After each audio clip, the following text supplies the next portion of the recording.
Hello, welcome back to another breaking news update. My name is Jimmy Boyd, and you're watching Boyd News. I want to thank you so much for tuning in today. I'm back with another update coming out from the war between Russia and Ukraine, and I've got a lot of big news coming out from Ukraine that I'd like to share with you all today. So, we're going to start off with a very big story coming out from France, as the French defense minister has confirmed on X today that Ukraine has received the first delivery of Mirage 2000 5 fighter jets. Okay, this is a very big update. We did hear about this probably about 1 week ago. I let you guys know that France was going to be announcing the delivery of these Mirage fighter jets to Ukraine very soon, sometime within the next month. So it actually came very quick. So I wouldn't be surprised if last month Ukraine already had these. So this is very big for Ukraine and another upgrade for their Air Force. I'm not sure how many of these they received, probably at least 5 of them or more. And apparently, these are equipped with a variety of air to air missiles and weapons, such as Mika missiles, with a range of up to 60 kilometers, or older Magic short range missiles. And also, it can be configured to meet diverse mission requirements. It also has capacity for carrying drop tanks, which further extends its operational range. So, drop tanks are basically external fuel tanks that can be dropped at any time once the aircraft uses them. And also, in terms of air to ground operations, the Mirage 2000 can also deploy various weaponry, including Scout missiles, which is similar to the British Storm Shadow missile, and also guided bombs. Okay, so major upgrade for Ukraine, and we'll talk more about this today. We also have reports that F-16s have also been delivered. Another batch has headed to Ukraine from the Netherlands, so that's very big news today as well. Ukraine getting a major upgrade and lots more aircraft for their Air Force. We also have reports in the town of Primorsko-Akhtarsk, if I'm pronouncing that correctly. It's in the Krasnodar Krai region of Russia, southwestern Russia. Last night, Ukrainian UAVs were entering into that town. There's an airfield over there that Russia uses to launch a lot of their Shahed UAVs. And looks like Ukraine attacked that airfield. We do have video footage coming out from that area showing massive amounts of smoke coming from what appears to be potentially the airfield over there. So Ukraine trying to put a hamper on Russia's ability to launch UAV drone attacks on the southern side of their country by attacking that airfield. And also reports of attacks inside of Ukraine. We'll go over a few cities that were actually attacked last night, some of them from missiles and drones. And then also a very big report coming out from Kursk today. In the Kursk region, we have reports that Ukraine apparently has launched a new offensive in the southeastern portion of the current operations right now in the Kursk region. So I'll give you guys an update on Kursk as well. So let's go ahead and jump into all the news, guys. Lots of information to dive into today. We're going to jump on over here to X. We're not going to have any mainstream news article today. So this is from Sebastien Lecornu, who is the defense minister from France. And I had this translated from French into English, and it says here, on June 6th, 2024, Emmanuel Macron announced the delivery of French Mirage 2000s to Ukraine. The first of them arrived in Ukraine today, with Ukrainian pilots on board who have been trained for several months in France. They will now participate in defending the skies of Ukraine.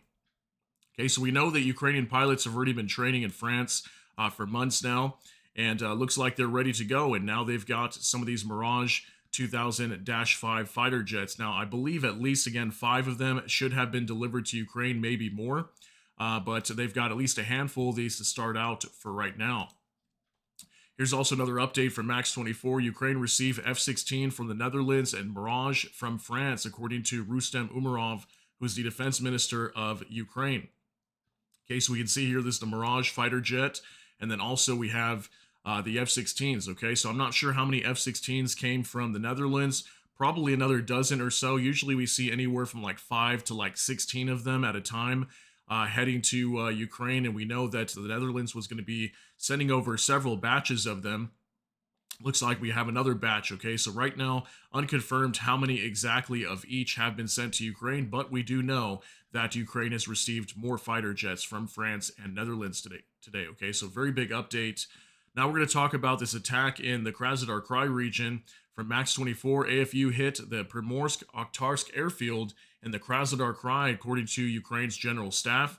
It is used for storing, preparing, and launching Shahed UAVs over the territory of Ukraine, as well as servicing aircraft that perform tasks in the areas of the Zaporizhzhia and Kherson regions. Okay, so you can see why Ukraine would have targeted this airfield. Now, I believe this airfield does have like some fighter jets and helicopters stationed over here, but nothing super significant.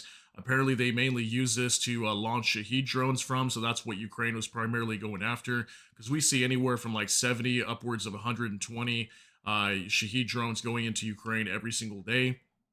So that was a picture coming out from that area showing smoke. I know it's kind of blurry, but I do have a video for you guys here in just a moment. Also for Max 24, map of drones from Drone Bomber. Okay, so this was a map showing the direction of the different UAV drones that Ukraine launched last night.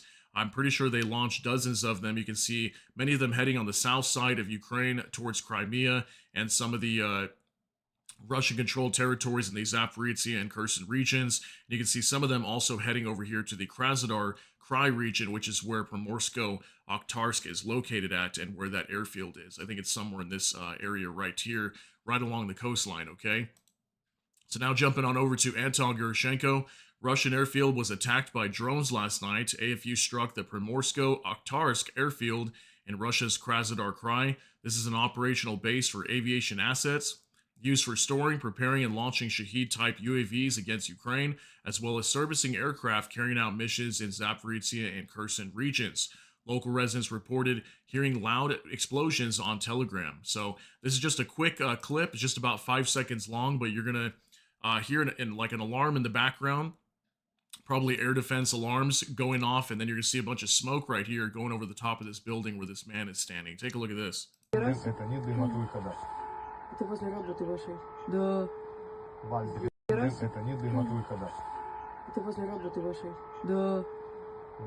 Это не. Right, I let that roll a couple times because it is a shorter clip, but we can see a massive amount of smoke here on the other side of these buildings. Unfortunately, we can't see exactly what was hit, but if you look right here as well, looks like there is a major fire there. You can see the smoke being lit up there from a flame. So most likely maybe some of the warehouses over here close to this airfield, I'm thinking maybe got hit, maybe where they're storing these Shaheds. But we did not see any secondary explosions, so I'm not sure exactly what was targeted just yet. But we can also see here from Max 24, Primorsko-Akhtarsk strike in the airport's area. This is just a quick clip. Also, no sound here, but we can see more smoke and lots of fire lighting up the smoke that's heading up into the sky over here, okay? So definitely something was attacked over here. I'm still waiting for complete confirmation of what exactly was hit, but we know definitely there was some buildings or something was struck over here last night near the Primorsko-Akhtarsk airfield, okay? Now for Max 24, more from Akhtarsk, okay? Another video here. What you're going to hear is drones incoming to the area, so we know for sure drones were entering towards this airfield. Take a look at this. Опять летит.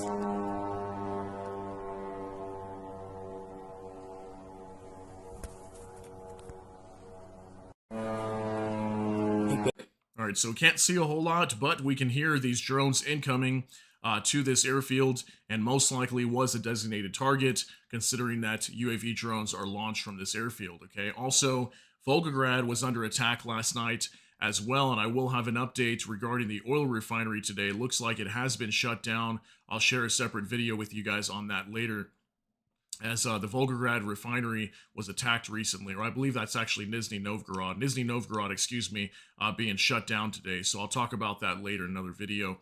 But here, yeah, it says Volgograd air defense. We got a video here. You're going to see an air defense missile going up into the skies to take down an incoming drone. Take a look at this. Право, вот это наша ПВОшка, она прям выпускает один за одним заряды. Вы, блядь, Диан! Право, вот это наша ПВОшка. All right, pretty crazy how fast that missile flies to go take down that incoming drone. I mean, look at that thing flying over there. Probably a Panzer S-1 air defense missile interceptor heading on over there to bring down that incoming drone from Ukraine. So yeah, Volgograd apparently being attacked last night as well. Now we'll talk about a few of the attacks inside of Ukraine last night. This is from Max 24. The Russians hit Odessa region with a missile. A man died, another man injured. He's in serious condition. The missile hit an unfinished residential building. So yeah, looks like this building took a direct hit in Odessa. This is in southwestern Ukraine. And it was just a few days ago that Odessa was actually hit by Iskander ballistic missiles. We had several people being injured over there as major strikes were taking place in the historical center of Odessa. Now we have a missile directly striking an unfinished residential building. Looks like a man had died, another man injured. So sad to have to report that. Also in Kharkiv, Russia's attacked one of the largest markets in Europe, according to Barabashovo. According to the mayor of the city, Igor Terekov, trade pavilions caught fire. Preliminary, there were no casualties. Okay, this came out from Bliskovka today. Got a couple videos here we can show you. Looks like a market, a large market in Europe, largest market in Europe, I should say, has been destroyed by UAV drones last night, most likely Shaheeds. We got a couple videos here and some pictures we can show you. Let's jump into this first one real quick.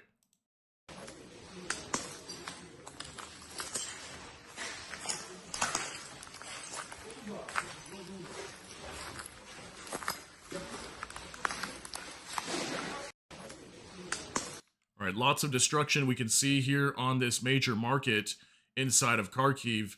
And I'm not sure what the significance of this would be. This is, again, in the city of Kharkiv, close to the border of Russia. So not sure why they would have targeted this. I don't know if this had any military use. I wouldn't think so, considering it's actually just a market. But we have seen this a lot from Russia. Here's another video coming up.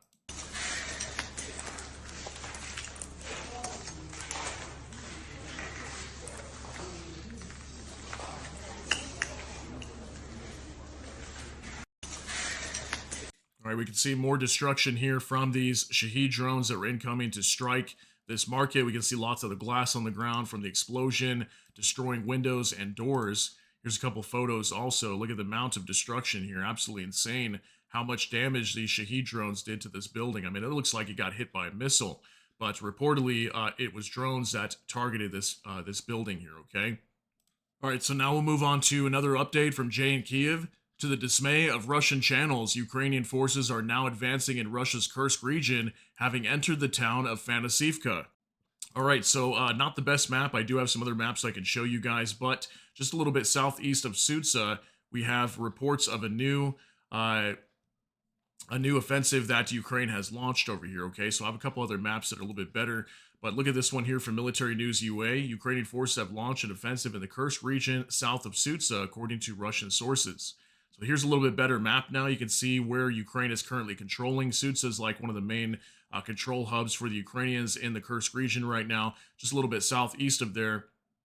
There's a few towns here. I believe this town right here, I forget the name of it, it's called like Cherkasy something. I believe this could be under control by Ukraine. And there's another town called Fanasivka here. And then another one here is where Ukraine is pushing into. It'll talk about that in our next post here. Here's another one from Cloud. Russians are panicking in Kursk region due to Ukrainian counteroffensive actions. Reports that about 400 Ukrainian soldiers on NATO equipment managed to enter the village of Ulanok, Kursk region. We'll see what happens. I wish the guys good luck. Okay, so take a look at this. So the green zone here is kind of where Ukraine's controlling their Sutsa again, major control hub. Southeast over here, we have Cherkasskaya, if that's how you say it. And then Fanasivka, I believe this is where Ukraine could be controlling right now, and then also Ulanok. So on the southeastern portion of the offensive, they are launching another counteroffensive right now. So we're waiting for more details to come out from this, but looks like the Russians are panicking right now as Ukraine has launched yet again another counteroffensive that they were not prepared for. And what we have seen is so far the Russians have not been able to push Ukraine out. And over the last couple of weeks, we've seen Ukraine launch two major counteroffensives, one in the northeastern portion of the territory they're controlling, now in the southeastern portion, closer to the border of Ukraine, you can see here. So that's just a new update coming out from Kursk. When we get more information on that, I'll let you guys know. Now from Max 24, Storm Shadow threat in Crimea. Okay, I wanted to share this with you guys because you can see here the date, February 6, 2025. That's today. Okay, so a lot of these reports were coming out from like last night, going into early morning if you live in the United States. But now we have reports just earlier this morning as well that during the day, we could reportedly be hearing of Storm Shadow attacks inside of Crimea and some other areas. I think Krasnodar had some Storm Shadow threats as well over there. So Ukraine could have been launching some of these Storm Shadows down there, maybe to Crimea or southwestern Russia. And if I get some updates on that, I'll let you guys know. But I just wanted you to be aware of that apparently there was some threats of missiles incoming to the south of Ukraine. Now for more translated, Toretsk is completely destroyed. The city no longer exists. Photographers Kostiantin and Vlada Liberov shared images from the outskirts of the city. According to them, Ukrainian infantry is defending Toretsk under conditions that no army in the world has ever fought at any time in history. The greatest reward in this war is to survive, at least for the sake of those who have already given their lives, one of the defenders said. So new photos coming out from Toretsk. Okay, this is in the Donetsk region of Ukraine, and heavy fighting has been taking place here for months now between Russia and Ukraine. So you can see here a lot of the damaged buildings completely destroyed. This is probably one of the most destroyed cities on top of like Avdiivka. Just many cities in the Donetsk region just completely obliterated. Volodar is one of them as well. But Toretsk, probably one of the most destroyed. We can see a Ukrainian soldier here inside of a destroyed building. One more photo here as well. We can see somebody's home completely wiped out over here, okay? And Toretsk, I think it had somewhere around 40,000 or more people living here. It was a pretty good sized city, and right now the Ukrainians are still fighting very hard over there, trying to hold on to the city and hold the Russians back. As far as I know, they're still holding on, okay? So quick update coming out from there and new photos as well. Now from the Ukrainian Review, a specific plan for ending the Russian-Ukraine war will be presented personally by Donald Trump later, says Keith Kellogg, who is the special envoy from the U.S. to Ukraine. He denied that information that he would allegedly announce the U.S. president's plan. However, Kellogg will indeed attend the Munich Security Conference next week, but will focus on discussing options for achieving peace in Ukraine. Okay, so allegedly what this report is talking about is we did hear yesterday that reportedly we were going to hear Keith Kellogg showing up next week in Munich at a conference, and he was going to be unveiling the plan for ending this war with Ukraine and Russia. So now he's coming out apparently today and saying that Trump will actually do this. Trump will personally present to this plan, but it's not going to be presented next week. We were hearing somewhere between the 12th and the 14th of February that we would hear about this. So allegedly this might not come until, I don't know, maybe March, I'm thinking, because there is a report that Russia could be meeting with Trump soon, sometime in March, and we could be hearing about that very soon. Also from next to Trump special envoy Keith Kellogg, the chances of Ukraine getting its nuclear weapons back are somewhere between slim and none. Let's be honest, we know that's not going to happen. Okay, so this was a major statement coming out from Keith Kellogg also today. And he's kind of responding to Volodymyr Zelensky. I think yesterday or the day before, Zelensky was mentioning something about getting nuclear weapons back. He's actually said that several times now, that Ukraine should have their nuclear weapons back, that, you know, they should have never given them up. You guys know majority of the story on that. This happened a long time ago, back in the 90s. And I'm sure Ukraine does want their nuclear weapons, considering that maybe there's a possibility that they're not going to be able to get into NATO right now, and they want nuclear weapons to secure their state. Maybe it'll prevent Russia from attacking them in the future if they're not able to get into Ukraine for right now. So that was a big statement coming out from Keith Kellogg today, okay? Now, also from Max 24, Putin-Trump meeting could happen in February or March, according to the Russian State Duma. Okay, so the State Duma, at their parliament, basically, in Russia, they're claiming that we could be seeing Trump and Putin meeting very soon, sometime this month or next month. So yeah, we definitely do have a timeline here. It looks like Trump and Putin could be meeting sometime with the next 30 days. We could maybe see negotiations between even Volodymyr Zelensky and Putin, or at least a delegation to Russia soon after. And then maybe by April or May, potentially, we don't know for sure yet, but maybe this war will come to an end if Ukraine and Russia can come to an agreement. But it really all depends. We don't know for sure yet, but we'll see what happens, okay? Now moving on to Ozent Uri, who is Uri Kokoski. What is reported to be a Ukrainian domestically produced cruise missile striking a Russian military training facility in the Krasnodar region of Russia. Okay, so actually this is a video that was coming out yesterday showing a cruise missile incoming to the Krasnodar region, and we did a report yesterday on the Albashneft oil refinery in the town of Novominskaya. Okay, we talked about that yesterday in the Krasnodar region, and allegedly what we understood was it was actually a drone that was heading for that facility, but this was a video coming out potentially indicating that maybe it was a cruise missile, but he is saying here that it was a Russian military training facility, so now I don't know for sure exactly if this video was relating to that. But we did show this video yesterday in our video update for the Russia-Ukraine war, letting you guys know this was a drone that was incoming to that oil refinery, the Albashneft. So I'm not 100% sure here, but there's a lot of sources talking about this today that maybe that facility was struck by a cruise missile. And if it wasn't, that oil refinery that was hit by a cruise missile, maybe it was this Russian military training facility and people were getting this video mixed up. But this was a video of some sort of aerial object incoming to Russia. Just don't know for sure if it was a drone or a missile. So I wanted to throw that in there just in case it was a cruise missile. And if it was, what I was hearing was it could have been a domestically produced missile inside of Ukraine. Okay, also from Liskovka, SSU detained 2 Russian agents who tried to derail a freight train in Odessa region. The detainees were 2 local residents, aged 17 and 18, who were looking for easy money. The offenders are in custody. They face life imprisonment with confiscation of property. Okay, so pretty crazy. Life in jail and also confiscation of all property for trying to derail a train inside of Ukraine. So it looks like the SSU was able to thwart this potential sabotage on a train, a freight train in the Odessa region. So we have been seeing multiple reports like this recently. Lots of sabotage operations inside of Ukraine that were apparently thwarted. So that was a new report coming out today.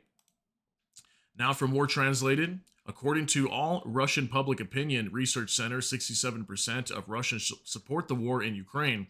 This means about 98 million people support the war, 98 million people who are fine with murder, destruction, and atrocities. So if this number happens to be true, I mean 67% of Russians supporting the war in Ukraine, that's a lot of people, guys. 98 million people. I mean, who knows if these numbers are real, but this report was being widely spread on X today that apparently 2/3 of the people in Russia, roughly, are supportive of this war inside of Ukraine. You guys let me know if that's the case, if you believe that.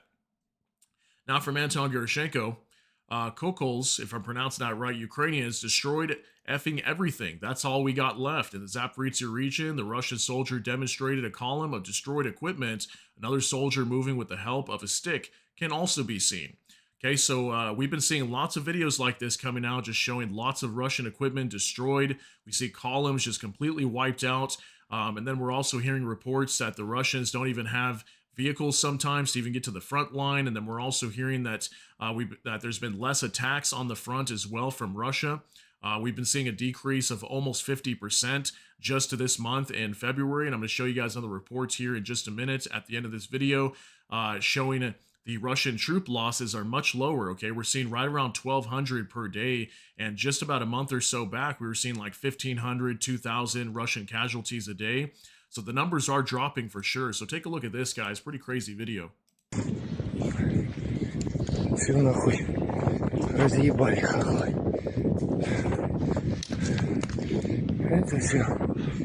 Это все, что осталось у нас.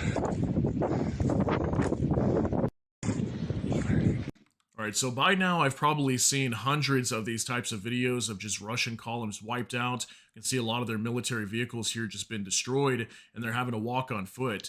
And, you know, we've even shown you guys pictures of like donkeys and horses, and they're just using whatever they can find, jalopy-style vehicles, makeshift armored vehicles, whatever they can find to get to the front line, as a lot of the Russian military equipment has been destroyed. So could that be another major sign of why we're seeing less attacks on the front line? Is maybe Russia just doesn't have the military equipment to do so? Do the military troops just want to run on foot and risk their lives, or would they rather be inside of an armored vehicle, which for the most part looks like they could be short on a lot of them, as we continue to see video footage like this of them literally just walking through destroyed Russian columns. Now for Max 24, Azerbaijan plans to file a lawsuit against Russia in an international court for shooting down a passenger plane. This is reported by Russian media, but it is not known which court it will be.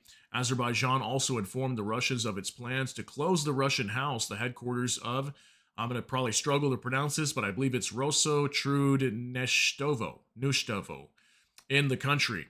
Okay, so this is a very big report, as well as just a couple days ago, I let you guys know that Azerbaijan, along with the Kazakhstan authorities, completed an investigation. Kazakhstan said they were able to find shrapnel inside of the fuselage of that aircraft that was shot down. It was a passenger jet with like 67 people flying from Baku, Azerbaijan to Grozny. It was allegedly hit by a Russian Panzer S-1 air defense interceptor. The shrapnel damaged the plane. They tried to land.